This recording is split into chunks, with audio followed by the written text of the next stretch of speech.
여러분은 성경을 어떻게 정의하십니까? 여기서 정의는 저스티스를 말하는 것이 아니라 어떤 말이나 사물을 규정하는, 명백하게 규정하는 그런 띵이 정의를 의미합니다. 성경은 무엇일까요? 여러분은 성경을 어떻게 정의합니까? 다양한 성경의 정의가 있습니다. 성경은 하나님의 말씀이다. 성경은 계시의 책이다. 성경은 구원의 책이다. 성경은 이스라엘 역사의 기록이다. 오늘 여러분에게 소개할 성경의 정의는 성경이 족보의 책이라는 사실입니다.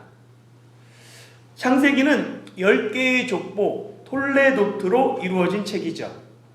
역대기는 구약 성경의 전체 역사를 역대상 1장부터 9장까지 족보로 압축해 놓았습니다. 신약 성경은 아브라함과 다윗의 자손 예수 그리스도의 족보로 시작합니다. 성경의 족보는 익숙하지 않은 이름들이, 발음하기 힘든 이름들이 길게 나열되어 있다 보니까 지루하게 느껴지고 몸이 건조하게 느껴집니다. 그러나 지루하게만 느껴지는 족보지만 족보는 중요한 목적과 의미를 담고 있습니다. 그래서 성경의 족보가 기록된 그 앞뒤 문맥을 살펴보면 새로운 흐름이 일어날 때, 시대가 전환될 때 족보가 등장한다라는 특징을 알게 됩니다. 예를 들어 마태복음 창세기 5장에 보면 아담의 족보가 있습니다. 이 아담의 족보는 하나님으로부터 시작돼요. 그리고 맨 마지막에 어떻게 끝나냐면 노아가 셈과 함과 야벳을 낳았더라로 끝이 납니다. 그러니까 아담의 족보는 노아를 통해서 새로운 역사가 시작될 것이다 라는 것을 암시하는 거예요. 그리고 실제 역사는 노아 중심으로 역사가 펼쳐지게 됩니다. 창세기 11장의 셈의 족보도 마찬가지입니다. 셈의 족보가 데라의 족보로 이어지고 데라의 족보가 아브람으로 끝이 납니다. 그리고 바로 이어지는 창세기 12장은 여호와께서 아브람을 부르시는 장면으로 시작하죠. 아브라함을 통해 새로운 시대가 시작될 것이다 라는 것을 셈과 데라의 창세기 11장 족보가 미리 보여주는 것입니다. 이처럼 족보는 지금까지 내려온 역사를 정리하고 역사의 방향이 새롭게 어디를 향할 것인지 제시하는 역할을 합니다. 오늘 본문에 기록된 족보도 마찬가지예요. 모세와 파라오의 정면 대결을 앞두고 이스라엘, 즉 야곱으로 시작된 이 모세와 아론의 족보를 소개함으로, 그리고 또 그 안에 족보의 인물들을 소개함으로 어떻게 역사의 방향이 흘러갈까라는 것을 제시하죠. 먼저 이 본문의 족보는 히브리인들에게 익숙한 키아즘 구조로 되어 있습니다. 히브리인들은 어렸을 때부터 글을 쓸 때 훈련을 해요. 그냥 생각나는 대로 글을 쭉 쓰는 것이 아니라 글의 구조를 먼저 잡습니다. 그 구조에 맞춰서 글을 쓰는 훈련을 하게 됩니다. 그 결과 히브리 문학 구조라는 게 생겼어요. 대표적인 히브리 문학 구조가 바로 이 키 구조입니다. 키아즘, 카이아즘이라고 하는데요. 왜 이걸 원래는 카이아즘인데 키아즘이라고 그러냐면 헬라어 키가 알파벳으로 보면 X가 됩니다. 그래서 보면 이 키아즘은 A, B, C, B, A 구조로 되어 있어요. 이거를 기록하면 쭉 원래 그냥 한자로 쭉 기록되어 있는데 이걸 쭉 풀었으면 A, B, C, B, A가 되는 거예요. 쭉 길게 하나 쭉 쓰면. 그런데 이게 무슨 모양이에요? 한번 넘겨볼까요? X 모양인 거예요. 키 모양인 거예요. 그래서 이거를 키아즘, 키구조라고 이야기합니다. 이 본문의 키구조가, 본문이 이 키구조에 해당해요. 그리고 이 키구조의 목적은 여기 C에 있는 거예요. C를 강조하기 위해서 이렇게 글을 쓰는 거예요. 그래서 보면 어떻게 되어 있냐면 본문이, 다시 한 번만 눌러주세요. 보면 맨 처음에 여호와와 모세의 대화 10절과 12절에 나왔죠. 거기서 여호와께서 모세에게 바로에게 말하라. 그러니까 바로가 나는 입이 둔한 자다라고 말합니다. 그리고 A 다시 맨 밑에 보면 동일하게 모세와 여호와의 대화가 나와요. 28절에서 30절 똑같이 말합니다. 바로에게 말하라. 나는 입이 둔한 자다라고 모세가 말해요. 그리고 B에 해당하는 게 뭐냐면 여호와께서 모세와 아론에게 말씀한 내용이 13절에 나옵니다. 그리고 B-는 뭐냐면 뒷부분에 여호와의 명령을 받은 자, 그러니까 여호와께서 모세와 아론에게 말씀하셨어요. 명령하셨어요. 이 명령을 받은 자가 이 아론과 모세다라고 이야기를 하고 있어요. 그리고 그 중간에 뭐가 있냐면 모세와 아론의 족보가 있는 거죠. 그래서 키아즘 구조는 이렇게 돼 있어요. 그러니까 키에 반 잘라낸 거죠. 그래서 중심은 요 C를 강조하기 위해 있습니다.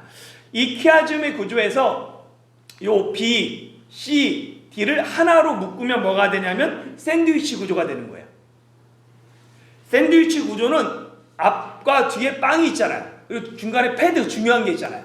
그러니까 중요한 걸 가운데 집어넣은 구조, 이거를 샌드위치 구조라고 이야기합니다. 그러니까 이 여호와와 모세와의 대화, 두 편의 대화 안에 중간에 모세와 아론의 족보가 샌드위치처럼 이렇게 감싸고 있는 구조라고 볼 수 있습니다.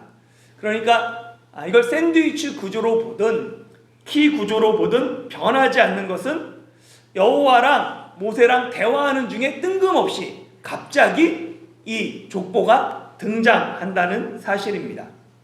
그리고 족보에 이어서 7장부터 드디어 출애굽의 10가지 재앙이 시작됩니다.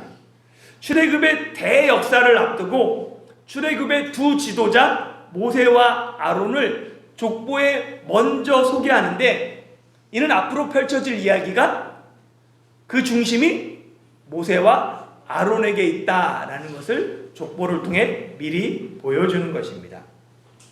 이 출애굽기 6장의 족보는 히브리인들에게 익숙한 키아즘 구조로 되어 있을 뿐만 아니라 이 창세기 족보와는 다른 독특한 특징들을 가지고 있어요. 먼저 이 족보는 이스라엘 12조상들의 온전한 족보가 아닙니다. 족보가 시작하는 14절에 보면 그들의 조상을 따라 집에 어른은 이러하니라 라고 시작해요. 그리고 마지막 끝날 때 조상을 따라 가족의 어른들이다 라고 말하죠. 그러니까 그들의 조상을 따라 집의 어른들은 이렇다라는 이 말을 듣는 독자는 그러면 이스라엘 자손의 조상들, 12지파의 조상들이 등장할 것을 기대해요. 그런데 이 족보는 이스라엘의 12지파 어른들 중에 첫 3지파의 조상들만 기록합니다. 족보에는 야곱의 첫 세 아들인 누벤, 시므온, 레위만 등장해요. 그것도 장자 누벤과 둘째 시므온은 직계 아들들의 이름만 기록되어 있습니다. 그리고 이 족보는 그러니까 철저하게 셋째 레위 지파를 위한 족보예요. 그래서 보면 레위부터 시작해서 레위의 아들들, 그 손자들, 그리고 증손자들, 그리고 고손자들, 그리고 6대 손자까지 기록되어 있어요. 그래서 쭉 보면 레위부터 6대 손 이름이 쭉 기록되어 있는 것을 보게 됩니다. 이 출애굽기 6장의 족보는 누벤이나 시므온이 아닌 레위에게 초점을 맞추고 있어요. 왜냐하면 출애굽의 핵심 인물 모세와 아론이 레위 지파이기 때문입니다.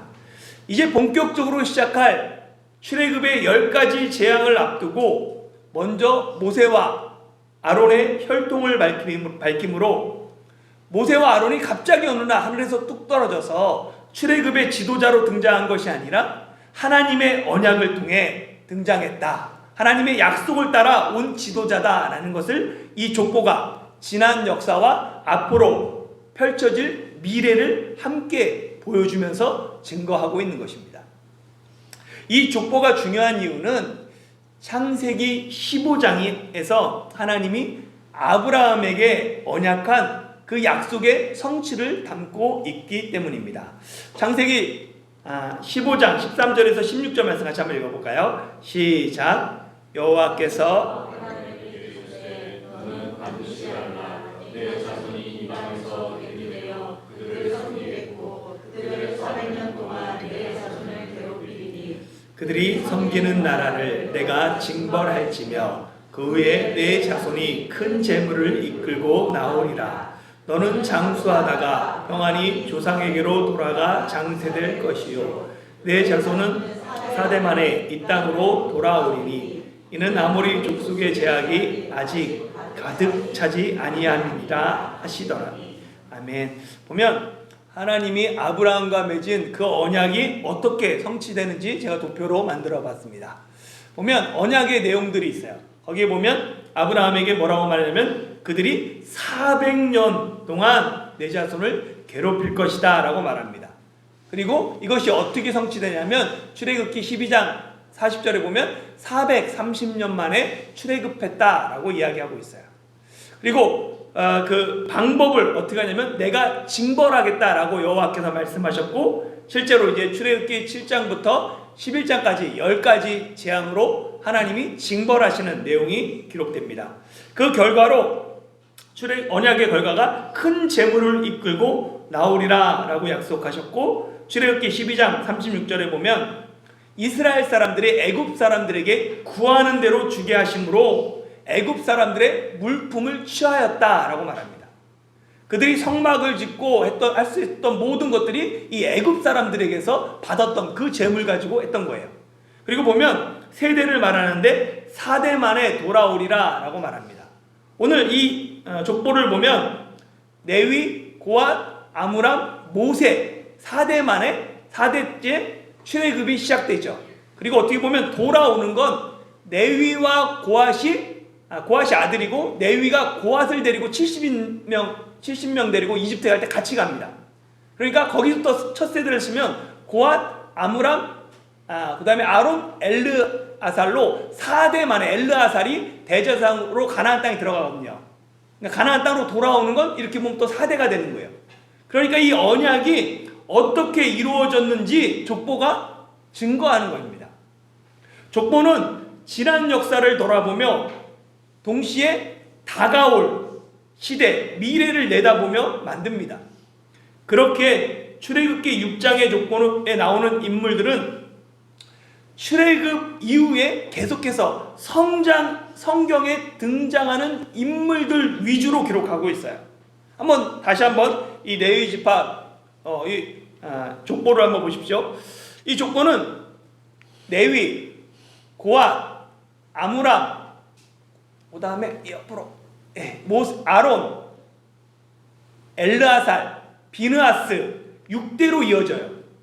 이 레위 족보의 중심이 누구로 되어 있어요? 모세가 아닙니다. 누구로 되어 있어요? 아론으로 되어 있습니다. 모세의 아들들인 게르솜과 엘르에셀은 아예 족보에 기록되지도 않았어요. 그런데 아론은 그의 아들들의 이름과 손자의 이름까지 기록되어 있습니다. 즉 레위 족보는 모세가 아닌 아론을 중심으로 하는 제사장의 족보입니다. 레위 족보가 아론 중심의 족보라는 것은 이 족보에 기록된 여자들의 이름을 통해서도 드러납니다. 일반적으로 족보에는 여성의 이름을 기록하고 있지 않습니다. 성경의 대부분의 족보에는 여성의 이름이 없어요. 예외가 출애굽기 6장과 마태복음 1장 예수님의 족보입니다. 레위 족보에는 보면 요게벳, 엘리세바, 부두엘의 딸이 익명으로 기록되어 있어요. 3명의 여자가 기록되어 있습니다. 요게벳은 누구냐면 아므람의 아내이며 아론과 모세의 어머니예요. 엘리사바는 누구냐면 아론의 아내이며 나답과 아비후와 엘르아살과 이다말의 어머니입니다. 익명의 부두엘의 딸은 누구냐면 아론의 아들 엘르아살의 아내이고 비느하스의 어머니예요. 레위 족보에 기록되어 있는 3명의 여인은 모두 누구와 관련된 이름이냐면 아론과 관계된 이름입니다.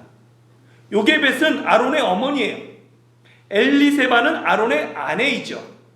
부두엘의 딸은 아론의 며느리입니다.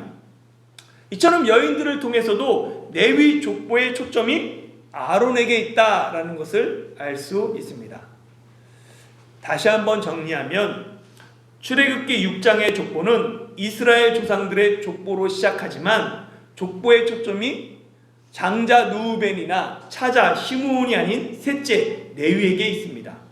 그 이유는 모세와 아론이 출애굽의 지도자이고 그 둘이 레위 지파 출신이기 때문입니다. 그리고 족보의 초점은 모세와 아론 중에서도 아론에게 있습니다. 왜냐하면 출애굽에 있어서 모세와 아론의 역할이 다르기 때문이에요. 모세는 하나님의 말씀을 듣고 그 말씀을 전달하는 선지자입니다.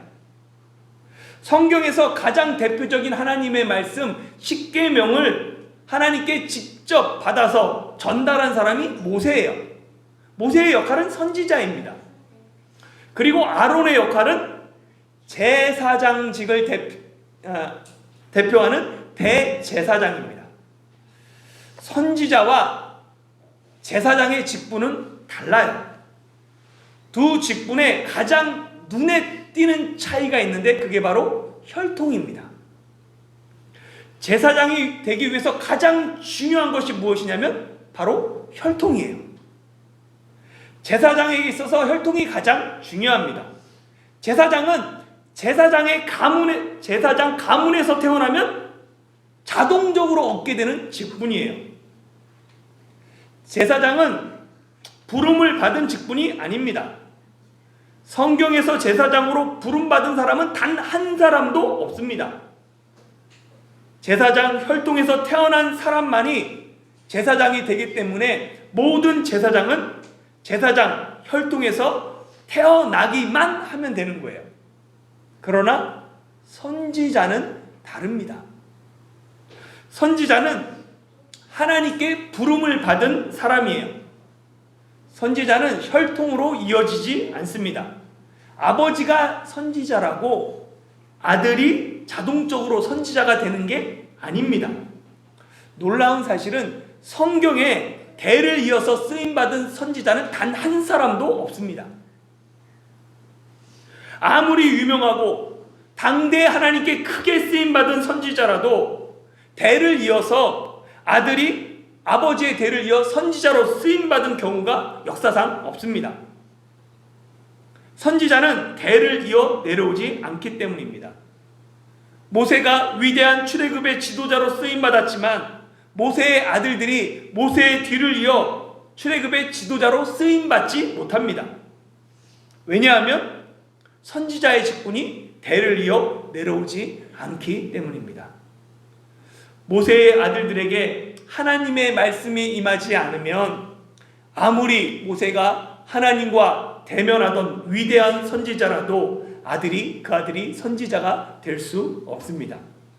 그렇기 때문에 모세의 아들들은 레위 족보에 이름이 기록조차 되지 않았습니다. 그러나 아론의 아들들은 다릅니다.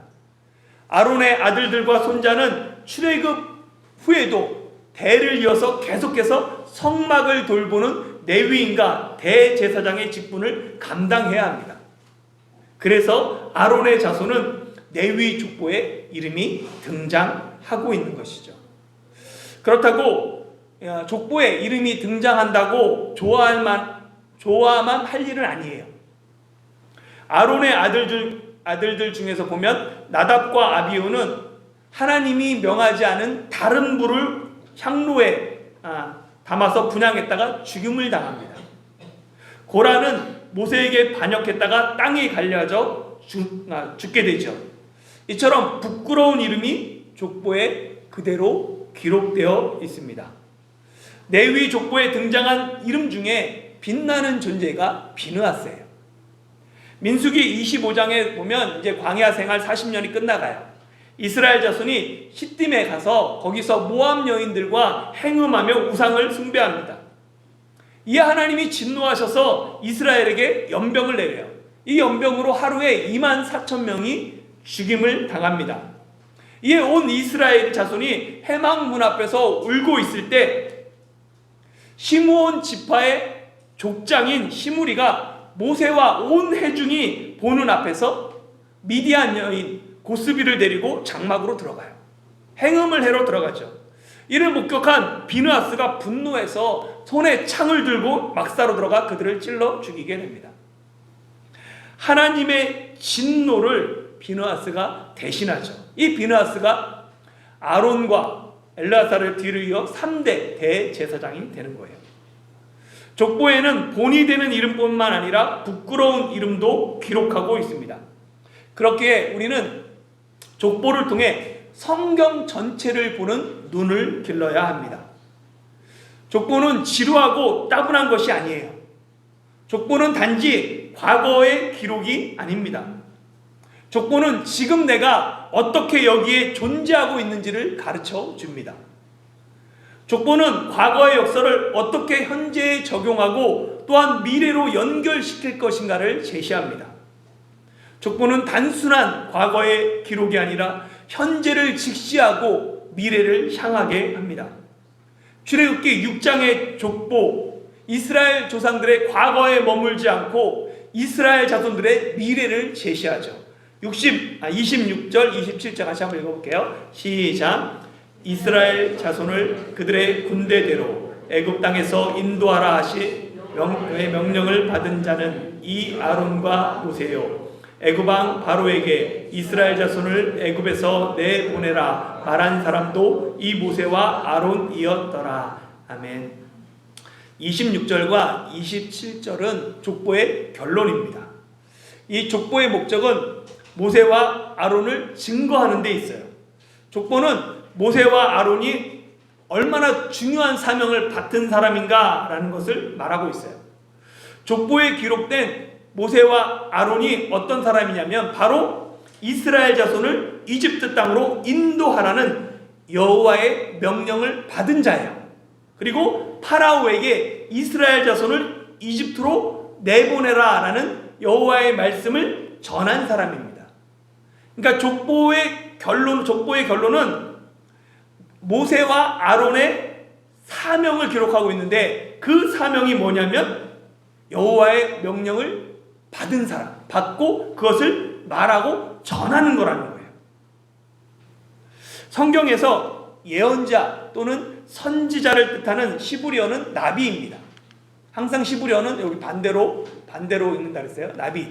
보면 이 나비를 선지자, 예언자라고 번역하고 있는데 예언자라고 할 때 미래의 일을 짐작하여 말함이라는 이 뜻이 아니에요. 예언은 말씀에 참여한다라는 뜻을 갖고 있습니다. 그러니까 미래에 벌어질 일을 미리 예언하는 예언자, 앞으로 일어날 일을 미리 아는 선지자라는 뜻과 나비는 거리가 먼 단어예요. 나비는 부르다를 뜻하는 나부에서 연결된 단어로 하나님께 부르심을 받은 자예요. 하나님께 부르심을 받은 자, 하나님의 말씀이 임한 자, 하나님의 말씀을 맡은 자가 나비입니다. 그래서 나비의 뜻을 바르게 번역하려면 예언자, 미래의 일을 짐작하는 예언이 아니라 말씀에 참여한다, 참여할 예자를 사용해야 합니다. 그래서 나비를 하나님의 말씀에 참여하는 것이다, 그것이 예언이다 아무리 강조해도 사람들은 자꾸만 미래를 말하는 예언자를 생각합니다. 그래서 나비를 예언자로 번역하기보다는 대언자라고 번역하는 게 좋습니다. 그래서 하나님의 말씀을 대신하여 전하는 사람, 이것이 나비라는 뜻이죠. 모세의 사명은 하나님의 말씀을 받아서 전하는, 대언하는 것입니다. 그리고 모세가 하나님의 말씀을 대언해야 할 대상은 두 대상이에요. 이스라엘 자손 그리고 파라오입니다. 먼저 모세는 이스라엘 자손에게 하나님의 말씀을 대언했어요. 그런데 대언의 결과가 어떻게 나타났습니까? 이게 지난주 우리가 살펴본 말씀이에요. 모세가 하나님의 말씀을 전했지만 이스라엘 자손들이 마음의 상함과 가혹한 노역으로 말미암아 모세의 말을, 그러니까 하나님의 말씀을 듣지 않았습니다. 그런데 여호와께서 또다시 모세에게 대언하라 라고 명령하세요. 근데 이번에는 파라오에게 대언하라는 거죠. 이에 대한 모세의 반응이 12절 말씀이에요. 같이 한번 읽어볼까요? 시작. 모세가 여호와 앞에 아뢰어 이르되 이스라엘 자손도 내 말을 듣지 아니하였거든 바로가 어찌 들으리이까. 나는 입이 둔한 자니이다. 아멘. 여호와를 믿는 이스라엘 자손도 내 말을 듣지 않는데 파라오가 어찌 내 말을 듣겠습니까? 파라오가 누구예요? 여호와가 누구냐? 나는 여호와를 알지 못한다. 공개적으로 여호와를 무시했던 사람입니다. 그런데 그런 파라오가 어떻게 내 말을 듣겠습니까? 모세의 상황에 나를 한번 이입해 보면 모세의 말 저는 충분히 이해가 돼요. 모세가 이스라엘 자손에게 전한 말씀이 무엇입니까? 하나님이 너희를 구원할 거다. 너희의 하나님이 되고 가나안 땅으로 인도할 것이다 라는 구원의 약속이었어요. 그런데 모세가 파라오에게 전해야 될 말씀은 구원의 약속이 아닙니다. 이스라엘 자손을 이집트에서 내보내라는 말씀이에요. 파라오의 정치 생명이 걸려 있어요. 이집트의 기반이 송두리째 뒤흔들려지고 무너지는 말씀입니다. 보낼 수 없는 거예요. 절대 행할 수 없는 말씀이 파라오 입장에서는 행할 수도 없고 행해서도 안 되는 명령입니다. 이스라엘 자손에게는 구원의 말씀이었어요. 그런데 구원의 말씀조차 이스라엘은 듣지 않았습니다. 그런데 파라오가 어떻게 이집트의 해가 되는 말씀을 듣겠습니까? 모세의 항변은 매우 일리가 있습니다. 대언자는 하나님의 명령을 듣고 그 명령을 전달하는 사람이에요. 대언자는 말씀을 판단하는 사람이 아닙니다. 받은 말씀을 그대로 전하는 사람이에요. 그런데 이 대언자도 사람이다 보니까 대언한 말씀을 사람들이 듣지 않을 때 실망하고 낙심합니다. 하나님을 믿지 않는 파라오가 하나님의 말씀을 듣지 않는 건 이해돼요. 그런데 문제는 뭐예요? 이스라엘 자손들입니다. 믿는 자들이 하나님의 말씀을 듣지 않으니까 모세가 낙심합니다. 그래서 나는 말이 둔합니다. 언변이 부족합니다. 탓하며 아예 파라오에게 말씀을 전하려고조차 하지 않습니다. 모세는 자기 능력과 자기 언변으로 상대방을 변화시켜야 한다라는 잘못된 생각을 했던 것이죠. 내 말재주로 사람을 설득하고 내 힘으로 사람을 구원해야 한다라는 생각은 대언자에게 엄청난 부담감을 주게 됩니다. 지난 4월 5일 교회가 야외에서 고기 구워 먹을 때 있었던 일입니다. 당시 청명절 연휴라 카오르츠에 사람들이 많이 있었죠. 고기를 잘 구워 먹고 있는데 갑자기 이순희 사모님께서 제게 이런 말씀을 해요. 찬양을 부르자라고 얘기하는 거예요. 제가 갑자기 웬 찬양이냐라고 하니까 사모님께서 뭐라고 하냐면 주변에 사람들에게 저들도 기뻐하지만 저들에게 복음을 전했으면 좋겠다는 거예요. 그래서 우리가 찬양 시작하면 그들이 관심을 가질 때 복음을 전했으면 좋겠다라고 말씀하셨어요. 마땅한 의견이었죠. 그런데 우리는 한국 찬양밖에 모르기 때문에 찬양하기 어렵다라고 하면서 그냥 넘어갔습니다. 이후로 계속 제 마음이 불편했어요. 제 직분이 선교사고 목사인데 복음을 전파하자는 말에 기쁨으로 반응하지 못한 제 모습이 부끄러웠습니다. 구원이 내게 달려있는 것이 아닌데 나는 그저 하나님의 대언자인데 하나님이 일하실 텐데 온전히 신뢰하지 못하는 제 모습을 보게 된 거죠. 파라오에게 말씀을 전하라는 하나님의 명령에 나는 입이 둔한 자라고 말하는 모세의 모습이 바로 저의 모습이었습니다. 모세는 이스라엘 자손과 파라오에게 말씀을 전하는 사명을 받았습니다. 그러나 그들이 모세의 말을 듣지 않았어요. 비록 그들은 하나님의 말씀을 듣지 않을지라도 모세와 아론이 순종하면 하나님이 일하십니다. 구원은 오직 하나님께 달려있기 때문입니다. 하나님의 말씀은 힘이 있으며 하나님은 친히 말씀하시는 말을 이루시는 주님이십니다. 13절 말씀 같이 한번 읽어보겠습니다. 시작. 여호와께서 모세와 아론에게 말씀하사 그들로 이스라엘 자손과 애굽 왕 바로에게 명령을 전하고 이스라엘 자손을 애굽 땅에서 인도하여 내게 하시리라. 아멘. 비록 이스라엘 자손과 이집트 왕 파라오가 하나님의 명령을 듣지 않아도 여호와는 모세와 아론에게 명령을 전하라고 말씀하십니다. 왜냐하면 그들은 듣지 않아도 하나님께서 이루실 것이기 때문입니다. 이스라엘 자손도 파라오도 하나님의 명령을 듣지 않습니다. 그러나 하나님이 이스라엘 자손을 이집트 땅에서 인도하여 내실 것입니다. 구원은 하나님께 달려 있습니다. 모세와 아론은 맡겨진 사명을 성실하게 감당해야 하는 대언자일 뿐입니다. 대언자는 때를 얻든지 못 얻든지 자신의 사명을 묵묵히 순종해야 합니다. 순종하면 하나님이 이스라엘 자손을 하나님의 군대로 삼으실 것입니다. 사랑하는 성도 여러분, 내 힘으로 되지 않습니다. 내가 변화시키려고 하면 실패할 수밖에 없습니다. 전쟁은 하나님께 속했습니다. 하나님이 구원하십니다. 우리는 다만 순종하기만 하면 됩니다. 그저 우리가 주님의 입이 되고 주님의 손과 발이 되면 하나님이 우리를 하나님의 군대로 삼으실 것입니다. 비록 이스라엘 자손이 지금은 모세의 말을 듣지 않고 하나님의 약속을 믿지 못하더라도 하나님이 이스라엘 자손을 군대라고 선언하신 것처럼 연약한 우리도 하나님이 여호와의 군대, 왕같은 제사장으로 삼으시겠다라고 선언하셨기 때문에 하나님이 이루어 주실 것입니다. 하나님이 우리를 부르신 것은 개인의 행복과 미래의 안정과 보장된 장래를 위함이 아닙니다. 하나님은 우리를 여호와의 군대, 왕같은 제사장으로 부르셨습니다.